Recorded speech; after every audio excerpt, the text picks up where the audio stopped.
quickly that God pressed this tonight, this men's discipleship on Pastor's heart. He selected these three men to bring this message, to bring the home run gospel. Tonight, these men talked about keeping your vision. It's very easy to get distracted, to get derailed, the nature of life, the stress factors that we go through, the setbacks. Alejandro talked about some real life scenarios of trying to do his own will, and it took away from family time, etc. Ben talked about believing the lies of the world and how things could embed our thought process. Denver talked about the banners and the flags that are on these walls. We discussed in the hallway of the people that sacrificed, pioneering. And we look at these photos as a reference point. We have to ask ourselves, are we a fan or are we a follower? In this arena, God is orchestrating something powerful, the momentum that's transpiring. This season that the fellowship's in a week from now, couples are going to be getting launched out. But we can look at these photos, we can hear everything. But what's your vision? Can I be Anthony with you tonight for a second? Here we go. 3 years ago, my son was born. What an honor it was to be a dad. And then we got this report that my son he would had severe hearing loss. So I probed a little bit more. I said, what's that mean? What's the severe hearing loss? You know, in the medical field, they like to sensitize it. I said, you're telling me my son's deaf?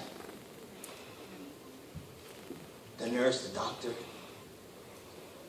Here it is as a Catholic my whole life. Only going to church on Christmas and Easter. Only praying when things were bad. You know what I'm talking about. I remember as a new convert seeing Ernie and Josie, and I seeing Ernie, the father he was to his kids. I said, man, I want to be like that. I want to have that type of relationship. I want my son to hear me say, I love you. And I got that news. It was grave. It left me cold. I've been going to church now 5 years. You know what I wanted to do, church? I wanted to quit. I wanted to lose my vision. It was gone. I felt so empty, so cold.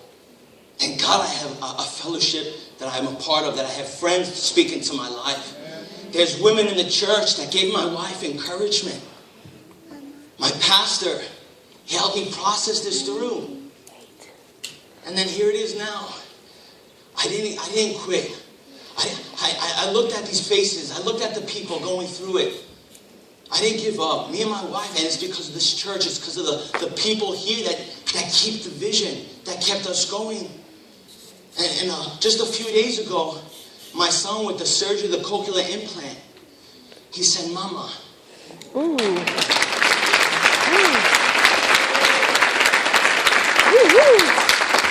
God gets all the glory. These three men, they serve in the church with pride and humility.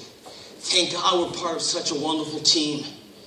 You know, here it is I'll use a metaphor of baseball. When someone steps up to the plate, okay, and they swing, when the bat hits the ball, right? But the difference between a home run and a foul ball is the connection. Tonight, when you heard the words preached, something maybe stood out. You say, you know what? I'm making the connection. And I want to say this very, very, please listen to me carefully.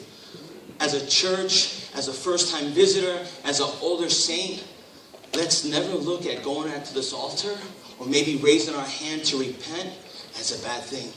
Amen. Tonight you're in this place. You may not be right with God. Something maybe was preached over this pulpit and you say, you know what? That had my name written all over it. And maybe just a slight lift of the hand when that time comes. You just go, you deal with God at this altar, and you get up, you leave this place with that fire. You rekindle that spark. We don't have to prolong and wait another 2-3 years. No, we'll say, you know what? We're going to keep the vision. And whatever that is, tonight, let it not be the beginning to an end. With that being said, I want every head bowed and every eye closed.